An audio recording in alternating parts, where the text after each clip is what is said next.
दोस्तों दुनिया की सबसे सेफ चीज जो है वो अभी सबसे ज्यादा डर पैदा कर रही है। गवर्नमेंट बॉन्ड जिसमें लोग अपनी लाइफ सेविंग ब्लाइंडली पार्क करते थे, उनके यील्ड 2008 के बाद के हाईएस्ट लेवल पे पहुंच गए हैं। और जब बॉन्ड मार्केट हिलती है तो सिर्फ वॉल स्ट्रीट नहीं बल्कि आपका होम लोन, ईएमआई, आपका गोल्ड सब हिलता है। रुको पूरा समझाता हूं। पहले बेसिक समझो।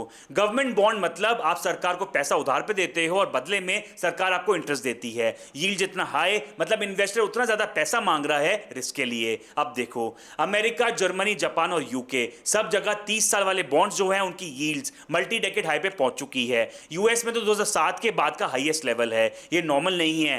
इन्वेस्टर्स अब ये कह रहे हैं कि भाई हमें तुम्हारी सरकार पे भरोसा नहीं है। इसके तीन बड़े रीजन हैं। पहला है इन्फ्लेशन जिद पकड़ के बैठा है। ट्रेड वॉर और मिडल ईस्ट टेंशन से एनर्जी कॉस्ट बढ़ गई और सेंट्रल बैंक ने रेट होल्ड कर दिए। इन्वेस्टर को लगा इन्फ्लेशन कंट्रोल से बाहर जा रहा है और लंबी मेच्योरिटी के बॉन्ड जैसे 10 ईयर और 30 ईयर वाले जो बॉन्ड्स हैं वो इन्फ्लेशन के सबसे बड़े शिकार होते हैं। दूसरा, सरकारें पागलों की तरह उधार ले रही है। अकेले अमेरिका का डेट करीब $40 ट्रिलियन के पास है और हर साल 2 ट्रिलियन से ज्यादा का डेफिसिट है।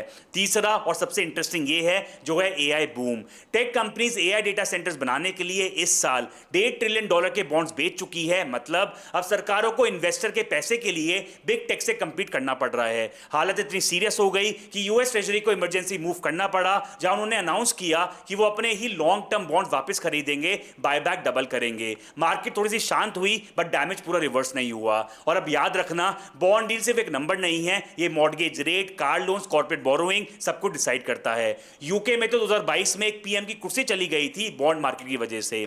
अब सबसे इंपॉर्टेंट, गोल्ड का क्या होगा। देखो, टेक्स्ट बुक लॉजिक कहता है कि हाई यील्ड्स गोल्ड के लिए नेगेटिव है क्योंकि गोल्ड कोई इंटरेस्ट नहीं देता। बट यहां पे स्टोरी अलग है। यील्ड्स क्यों बढ़ रहे हैं? क्योंकि इन्वेस्टर का ट्रस्ट टूट रहा है सरकारी डेट पे, फिएट करेंसीज पे और सेंट्रल बैंक पे। और जब पेपर एसेट पे भरोसा गिरता है तो स्मार्ट मनी कहां जाता है? गोल्ड में। सेंट्रल बैंक्स कुछ सालों से गोल्ड एक्यूमुलेट कर रहे हैं। अगर इन्फ्लेशन स्टिकी रहता है और रियल रिटर्न्स अनप्रेडिक्टेबल होते हैं तो गोल्ड एक हेज नहीं बल्कि इंश्योरेंस बन जाता है। और दोस्तों, फिस्कल क्राइसिस का फाइनल बेनिफिशियरी अक्सर वही होता है जो कभी कोई प्रॉमिस नहीं देता, जो है सोना। तो नेक्स्ट टाइम कोई आपको कहे कि यार बॉन्ड्स आर बोरिंग, उसे ये रील जरूर भेजना। फॉलो करो क्योंकि पैसा समझना ऑप्शनल नहीं बल्कि बहुत जरूरी हो गया है।